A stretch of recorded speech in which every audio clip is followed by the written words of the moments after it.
Van हादसे में प्रधानाचार्य और स्कूल प्रबंधक समेत 5 पर एफआईआर। और रौल में स्कूल वैन हादसे का मामला, लापरवाही में स्कूल वालों पर भी कार्रवाई। आपको बताते चले कि रौल स्कूल वैन हादसे में मृतक छात्र यश त्रिपाठी 13 वर्ष के पिता आलोक कुमार त्रिपाठी की तहरीर पर 5 लोगों के विरुद्ध रौल थाने में रिपोर्ट दर्ज की गई है। विद्यालय के प्रधानाचार्य, प्रबंधक व 3 वाहन चालकों पर रिपोर्ट दर्ज की गई है। वहीं गुरुवार दोपहर doctor Sonelal Patel education centre के बच्चों से भरी स्कूल वैन में पीछे से लोडर ने टक्कर मार दी थी, जिसकी वैन आगे चल रहे ट्रक में जा घुसी थी। हादसे में एक छात्र की मौत हो गई थी और 8 बच्चे घायल हो गए थे। वहीं पुलिस ने बताया कि मृतक छात्र यश त्रिपाठी के पिता की तहरीर पर रिपोर्ट दर्ज की गई है। इसके अलावा ओमनी वैन चालक हरिओम कटियार, अज्ञात ट्रक चालक, लोडर चालक Rishi Katiyar, Sonelal Patel education centre school के प्रबंधक और प्रधानाचार्य के खिलाफ रिपोर्ट लिखी गई है। बताया जा रहा है कि ओमनी वैन के ड्राइवर हरिओम कटियार के पास लाइसेंस भी नहीं था, इसके बावजूद भी स्कूल वैन चला रहे थे। सुरजीत पाल की रिपोर्ट, कानपुर। थाना अरोल क्षेत्रांतर्गत कल दिनांक 8 फरवरी को हुई एक दुर्भाग्यपूर्ण सड़क दुर्घटना में, जिसमें एक छात्र की मृत्यु हो गई थी और बाकी अन्य 8 छात्र छात्राएं गंभीर रूप से घायल हो गए थे। इस संबंध में आज परिवारजन के द्वारा दी गई तहरीर के आधार पर थाना अरोल पर सुसंगत धाराओं में अभियोग पंजीकृत किया गया है।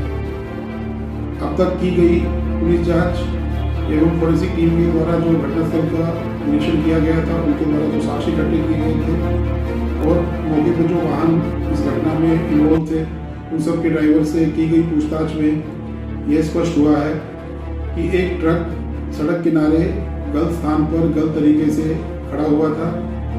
जो स्कूली वैन जिसमें बच्चे सवार थे, ये वैन पीछे से आ रही थी और ट्रक को सामने खड़ा देखकर उसके द्वारा ब्रेक लगाए गए। वैन की स्पीड काफ़ी ज़्यादा थी। फोरेंसिक जांच के अनुसार उसकी स्पीड लगभग 100 किलोमीटर प्रति घंटा या उससे भी ज़्यादा रही होगी और उसके पीछे आते हुए एक अन्य लोडर वाहन जिसकी स्पीड भी 100 किलोमीटर प्रति घंटे की स्पीड से ज़्यादा ही रही होगी, उसके द्वारा वैन के पिछले हिस्से पे टक्कर मारी गई। इसके कारण जो वैन जो ब्रेक लगा रही थी वो जाके ट्रक के अंदर भिड़ गई और उसमें सवार सभी बच्चे गंभीर रूप से घायल हो गए। इस प्रकरण में जो ट्रक ड्राइवर है, जो वैन का जो ड्राइवर है और जो लोडर का ड्राइवर है, इन तीनों को पुलिस के द्वारा तत्समय ही तत्काल हिरासत में ले लिया गया था। परिवारजन के द्वारा जो तहरीर दी गई है, उसमें इन तीनों को उनके द्वारा इस हादसे के लिए, इस दुर्घटना के लिए दोषी बनाते हुए उन लोगों ने ये तहरीर दी है। इसके अतिरिक्त उनके द्वारा स्कूल प्रबंधन पर भी आरोप लगाया गया है कि उनके द्वारा भी अपने कर्तव्यों के अनुपालन में लापरवाही बरती गई है और जो स्कूली वैन उन्होंने बच्चों को स्कूल लाने जाने के लिए लगाई गई थी, वो भी मानकों पे खरी नहीं उतर रही थी। यह भी जानकारी में आया है, लेकिन इसकी अभी पुष्टि कर रहे हैं कि संभवतः जो स्कूली वैन का चालक था उसके पास ड्राइविंग लाइसेंस भी नहीं था।